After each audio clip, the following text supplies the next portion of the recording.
दोस्तों नमस्कार। Bank pension updation पर एक ताज़ा अपडेट ये है कि बसंत दामोदर बानकुद्रे का जो पुराना केस चल रहा था, क्रिमिनल केस भाई साहब, सीजेएम की कोर्ट में कोल्हापुर में, उसकी डेट 25 तारीख को लगी हुई थी।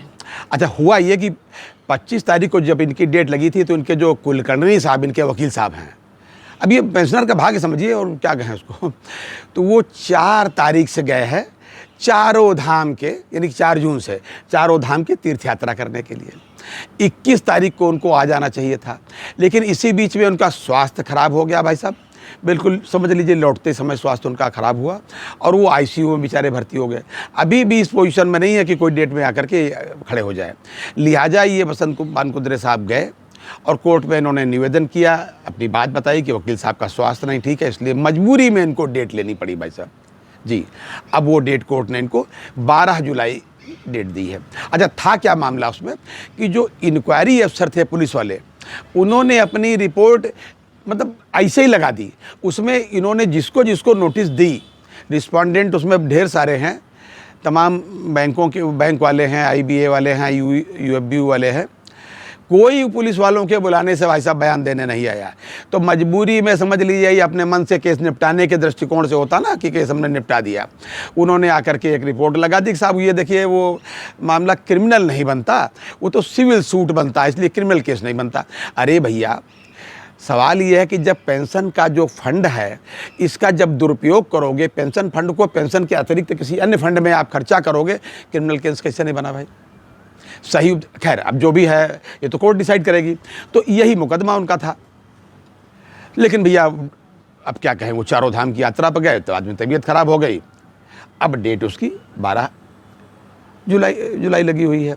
अब उनकी चारों धाम यात्रा के बीच में हमारे अपने रिटायरीज के तमाम साथी, मैं अपनी व्यक्तिगत बात कह सकता हूँ, मेरे 3 साथी जो है बैकुंठ धाम सिधार गए। जी बिल्कुल, बैकुंठ धाम बिल्कुल सिधार गए, वो तो चारों धाम की यात्रा पे हैं। लेकिन जब मेरे व्यक्तिगत 3 रिटायरी साथी सिधार गए तो तमाम देश भर में कितने लोग चले गए होंगे, यानी कि क्या हो रहा है, भाग्य अपना।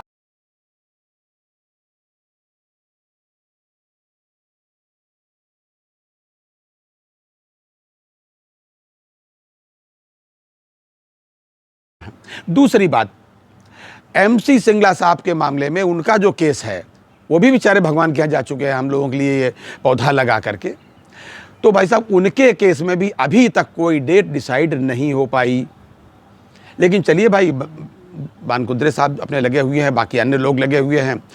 एक अन्य मामला, मतलब ये वो इसलिए बता रहा हूँ कि आज़ादी की लड़ाई में भी इसी प्रकार से हुआ था कि कहीं से चिंगारी चली, फिर वहाँ हुई, कहीं से भी आप देख लीजिए, उसी ठीक बिल्कुल वैसे भाई साहब जी।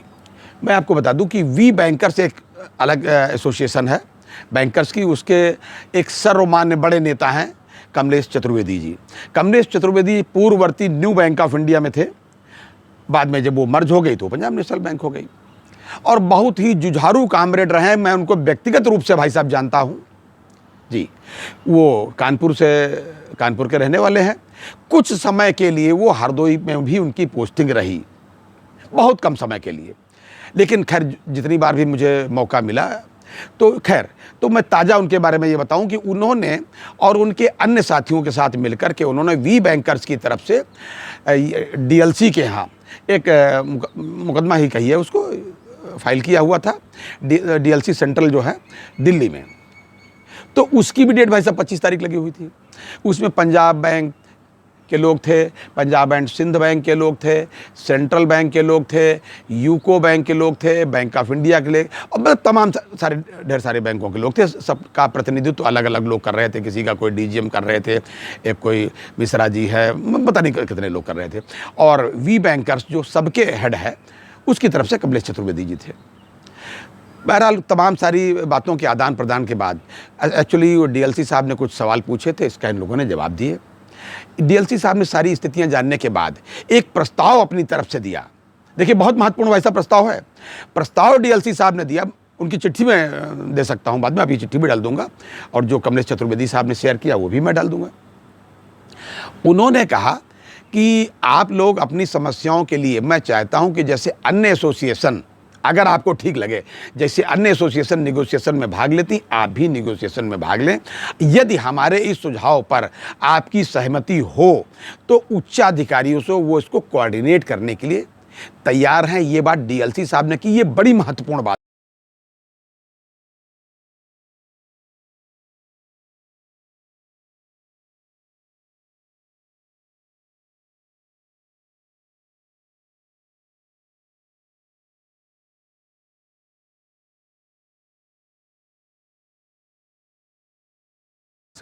अगर भविष्य में कभी ऐसा मौका मिलता है जिसमें वी बैंकर्स की या हमारे रिटायरीज की एसोसिएशन पार्टिसिपेट कर सकती हैं निगोशिएशन में, तो ये बहुत ही महत्वपूर्ण बात होगी भाई साहब।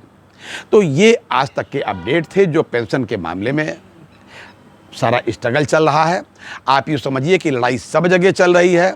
मेरा आपसे केवल व्यक्तिगत रूप से एक निवेदन है कि जहाँ जहाँ जो व्यक्ति जो तरीके से अपने जिस तरीके से अपना प्रयास कर रहा है, अपनी लड़ाई लड़ रहा है और हवन कर रहा है, समझ लीजिए, उस हवन में आप जो भी उनको सहयोग दे पाएँ, नैतिक, मॉरल, आर्थिक या जैसा भी आप उचित समझें, उस तरीके से उनको सहयोग अवश्य दें पेंशनर्स को।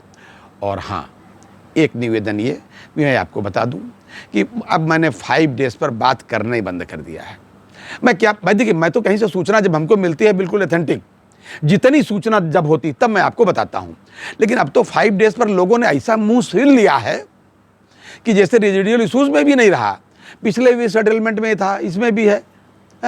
यहाँ से सहमति हो गई, 2023 में ही फरवरी में सहमति पहुँच गई, IBA के साथ में सहमति पहुँच गई नवंबर में, फरवरी से होते होते नवंबर तक पहुंची है DFS के ऑफिस, और तब से वहीं टहल रही है और साइन भी हो गया और रेजिडियल इशूज़ में पहुंच गया, भगवान जाने कब होगा।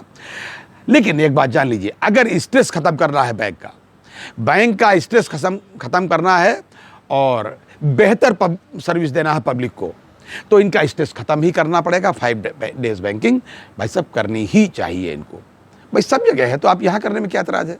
ये था आज तक का अपडेट, अगली बार अन्य अपडेट के साथ, तब तक अपना ध्यान रखिए भाई साहब, अपनी सेहत का पूरा ध्यान रखिए। जय हिंद, जय भारत, नमस्कार।